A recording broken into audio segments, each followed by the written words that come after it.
नमस्कार, द नगरी न्यूज की खास पेशकश खबर दिन भर में आपका स्वागत है। मैं हूं ललित वर्मा। चलिए रुक करते हैं आज की बड़ी खबरों की ओर। मतदाता सूचियों से मतदाताओं का नाम काटने का मामला अब लगातार तूल पकड़ता जा रहा है और पूर्व सीएम अशोक गहलोत इसके विरोध में खुलकर सामने आ गए हैं।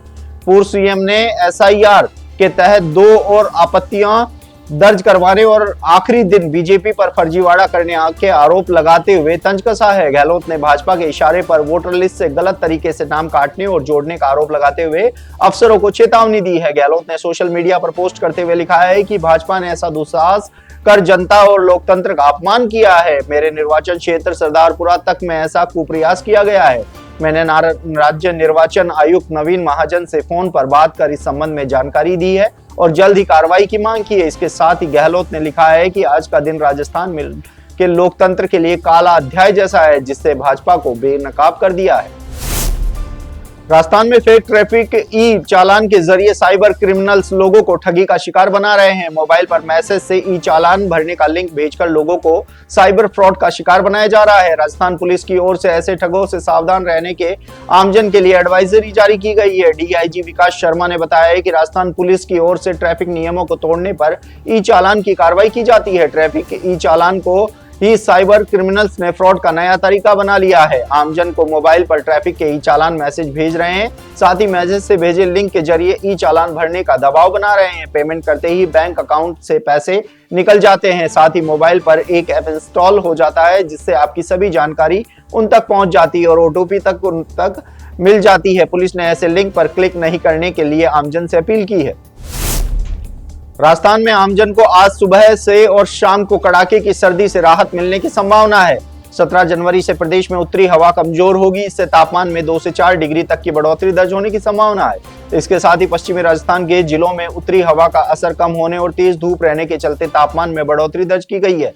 जैसलमेर, बाड़मेर, जालोर, जोधपुर, अजमेर और चित्तौड़गढ़, बीकानेर, नागौर में दिन के तापमान में हल्की बढ़ोतरी होने से लोगों को सर्दी से हल्की राहत मिली है। जयपुर मौसम केंद्र निदेशक राधेश्याम शर्मा ने बताया है कि राज्य में सर्द हवा और कोहरे का असर गंगानगर, हनुमानगढ़ और उनके आसपास के एरिया में 16 जनवरी को भी रहेगा। वहीं 17 जनवरी से सर्द हवा और कमजोर होगा और तापमान में बढ़ोतरी शुरू होगी। कमजोर पश्चिमी विक्षोभ 17-18 जनवरी को राज्य के उत्तरी पश्चिमी भागों में एक्टिव होगा। चांदी के दाम आज 16 जनवरी को लगातार चौथे दिन तेजी को देखने को मिली। India bullion and jewellers association के अनुसार चांदी की कीमत 5,208 रुपए बढ़कर 2,82,720 रुपए प्रति किलो ऑल टाइम हाई पर पहुंच गई है। इससे पहले 14 जनवरी को चांदी की कीमत 2,77,512 रुपए थी। 4 दिन में चांदी 40,000 रुपए महंगी हो चुकी है। वहीं सोने के दाम में 3 दिन की तेजी के बाद आज गिरावट दर्ज की गई। 10 ग्राम 24 कैरेट सोने का भाव 298 रुपए गिरकर 1,41,717 रुपए दर्ज किया गया। 14 फरवरी को इसने 1,42,015 रुपए का ऑल टाइम हाई बनाया था।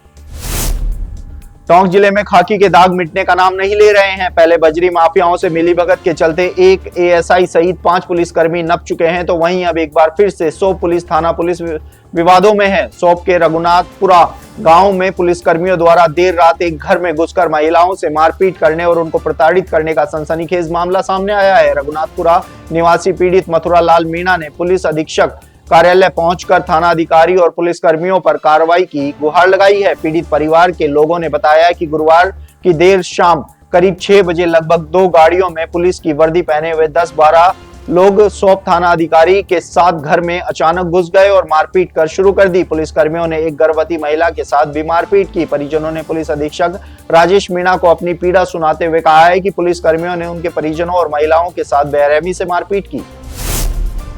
हनुमानगढ़ क्रय विक्रय सहकारी समिति लिमिटेड के रिको स्थित खरीद केंद्र परिसर में 500 मीट्रिक टन क्षमता के गोदाम की नींव रखी गई। समिति अध्यक्ष प्रेम गोदारा व भाजपा नेता अमित साहू ने विधिवत भूमि पूजन कर गोदाम की नींव रखी। इस गोदाम का निर्माण 25 लाख रुपए की लागत से अनुमानित है।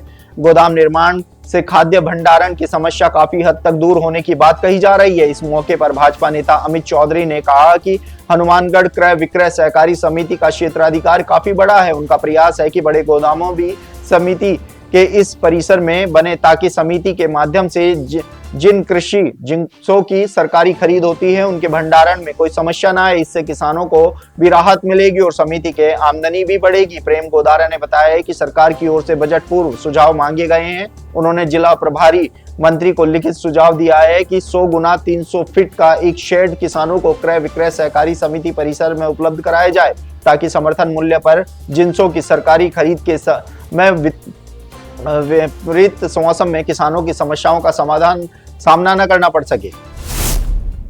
डूंगरपुर में ऑपरेशन साइबर हंट के तहत जिला पुलिस द्वारा साइबर ठग को जयपुर से गिरफ्तार किया है। आरोपी द्वारा जयपुर में बैठकर साइबर ठगी की वारदात को अंजाम दिया जाता था। आरोपी सेवानिवृत्त अध्यापक व सेवानिवृत्त सैनिक को लोन दिलाने के नाम पर शिकार बनाता था। आरोपी द्वारा जयपुर में फर्जी कॉल सेंटर खोल रखा गया था। आरोपी द्वारा फर्जी बैंक अधिकारी बनकर लड़कियों को साक्षात्कार के लिए बुलाया जाता था और उनसे कॉल करके लोगों को ठगी का शिकार बनाया जाता था। पुलिस कार्रवाई के दौरान आरोपी के निजी कार्यालय से करीब 50,000 रुपए की राशि भी बरामद हुई है। गिरफ्तार आरोपी दिनेश चंद्र उर्फ प्रियांशु शर्मा निवासी ईडा पोस्ट झालुका तहसील लक्ष्मणगढ़ जिला अलवर का रहने वाला है। पिसांगन में श्री श्री यादे प्रजापति समाज सेवा समिति पिसांगन के बैनर तले समाज प्रतिनिधियों ने श्री यादे माता जयंती पर राजकीय अवकाश की मांग सहित 15 सूत्री ज्ञापन मुख्यमंत्री भजनलाल शर्मा के नाम पिसांगन उपखंड अधिकारी राजीव बड़गुजर को सौंपा। ज्ञापन में बताया है कि सकल प्रजापत समाज की आराध्य देवी श्री यादे माता की जयंती प्रतिवर्ष माघ शुक्ल दूज को मनाई जाती है, जिससे पूरे राजस्थान सहित देश भर में प्रजापति समाज बड़े हर्षोल्लास के साथ मनाता है। समाज की भावनाओं को ध्यान में रखते हुए श्री यादे माता जयंती पर राजकीय अवकाश घोषित किया जाए। इस दौरान श्री यादे प्रजापति समाज सेवा समिति पिसांगन के संरक्षक नेमीचंद गुजराती, अध्यक्ष दीप चंद प्रजापति, उपाध्यक्ष पूनम चंद प्रजापति, सीताराम प्रजापति, दिनेश प्रजापति, कोषाध्यक्ष लालचंद प्रजापति सहित समाज बंधु मौजूद रहे। टोंक के पीपलू क्षेत्र के कठमाणा से अरनिया काकड़ मार्ग पर आश्रम के समीप स्थित नाड़ी में विकट घुमाव के पास एक कार डूबी हुई मिली। ग्रामीणों की सूचना पर जब कार का एक फाटक खोला गया तो उसमें 2 लोगों की डेड बॉडी मिलने से इलाके में हड़कंप मच गया। सूचना के मुताबिक मृतकों की उम्र 35 वर्ष है। जानकारी के मुताबिक दोनों युवक गुज्जर समाज के सोडा निवासी बताए जा रहे हैं। घटना की सूचना मिलने के बाद झिराना थाना पुलिस मौके पर पहुंची और मामले की जांच में जुट गई। बताया जा रहा है कि गाड़ी में शराब भरी हुई थी, साथ ही गाड़ी लॉक होने की वजह से दोनों दोस्त बाहर नहीं निकल पाए। बांसवाड़ा में पार्टी कार्यालय में जिला कांग्रेस कमेटी की बैठक का आयोजन किया गया। बैठक में मनरेगा और संगठन मजबूती पर चर्चा की गई, साथ ही आगामी पंचायत और निकाय चुनाव की रणनीति बनाई गई। बैठक में प्रारंभ में जिला अध्यक्ष अर्जुन सिंह बामनिया ने कहा कि सरकार द्वारा मनरेगा का नाम परिवर्तन कर आम आदमी को गुमराह किया जा रहा है। उन्होंने कहा कि कांग्रेस सरकार द्वारा मनरेगा से गांव क्षेत्र में रोजगार के अवसर पैदा किए गए थे, वहीं गांव का विकास भी इसी योजना के तहत हुआ था। मनरेगा गरीब, किसान और मजदूर वर्ग के लिए रोजगार की गारंटी है। इस योजना का नाम बदलना केवल नाम परिवर्तन नहीं बल्कि मजदूरों की पहचान और उनके अधिकारों पर सीधा हमला है। कार्यकारी अध्यक्ष अब्दुल गफ्फार ने कहा कि मनरेगा के नाम और इसके मूल स्वरूप में किसी भी प्रकार की छेड़छाड़ को स्वीकार नहीं किया जाएगा। उन्होंने कहा कि केंद्र सरकार ने एक ही काम पकड़ लिया है, गरीब को उलझाओ, मजदूर को थकाओ और असली मुद्दों से ध्यान हटाओ। इसी साजिश के तहत मनरेगा जो गरीब की जीवन रेखा है उस पर सीधा हमला किया जा रहा है। तो ये थी दिन भर की तमाम बड़ी खबरें। कल फिर आपके साथ रूबरू होंगे, तब तक के लिए नमस्कार।